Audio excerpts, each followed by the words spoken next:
John. Secretary, as we stand here today, at the same time there is, down in New York City, public arguments going on around the public financing case that's in the Second Circuit.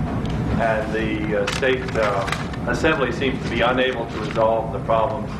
Attorney General Blumenthal has said that he's going to win that case, but there's a lot of people who think that, in fact, public financing of elections is in deep trouble in this state. Can you talk about that? Did that have anything to do with your decision to switch gears? And where do you think we're going to be with public financing in 2008 and beyond? I have been an ardent advocate for public financing for many years, and I think the law is in jeopardy. It's in great jeopardy, and I was extremely disappointed that the Second Circuit declined to hear the brief that I submitted to give a candidate's perspective on all of this. I hope that the Attorney General wins, but there are very difficult legal issues that are presented. And I am not aware that the legislature has before it a proposal to fix the flaws that the district court identified. So I think the status of the clean election law, sadly, is in great jeopardy. How much of a factor was the money you were potentially going against Ned Lamont, a potential self-funder, and Tom Foley from Greenwich, another potential self-funder? How much of a factor was going up against those people in your thinking? The strongest factor and decision point was where I could best use my talents and expertise and energy to serve the people of the state. That was, and what was best for my family. Public financing was not a major factor, but it certainly was something that I considered.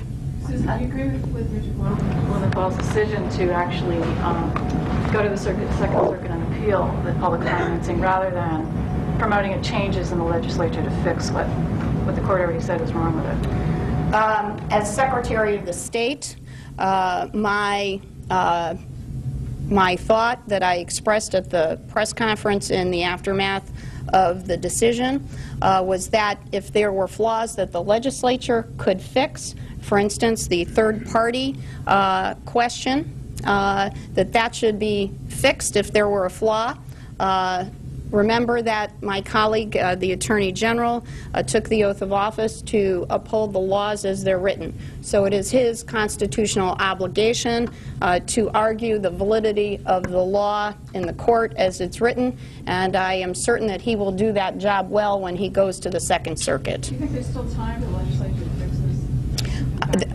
I think there is if they can achieve a consensus. And, you know, one of the things that I've noticed about campaign finance laws is it's very difficult for the legislature to come to a consensus, and that's why I filed the friend of the court brief that I filed 2 weeks ago. Are you currently certified to appear before the Second Circuit or the United States Supreme Court?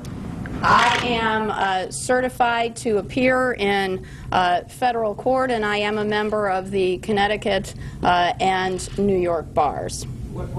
General Blumenthal has pledged not to take any funds from anyone who currently or in the past, the reasonable past, has done business with the Attorney General's office. Do you make a similar pledge? In other words, for campaign funds? Yes, I absolutely pledge to follow the state contractor ban. Mr. Blumenthal dropped that particular pledge because once the contractor ban was in place, no one who is running for statewide office can accept contributions from people who do business with the state of Connecticut. So how does that affect you if the campaign finance law isn't fixed? How do candidates go about raising money? I mean, if you set out raising just according to those limits, 100 or whatever it is, those small amounts for the matching money, and if the law's not fixed, where does that leave us? Well, that's precisely the question that I put, that I was hoping to put before the court. Yeah, and so it leaves our law in jeopardy. And so the question is whether people want to participate or whether people will want to proceed under the private financing. But won't you have no choice but to do the latter? proceed under the private financing? Yes.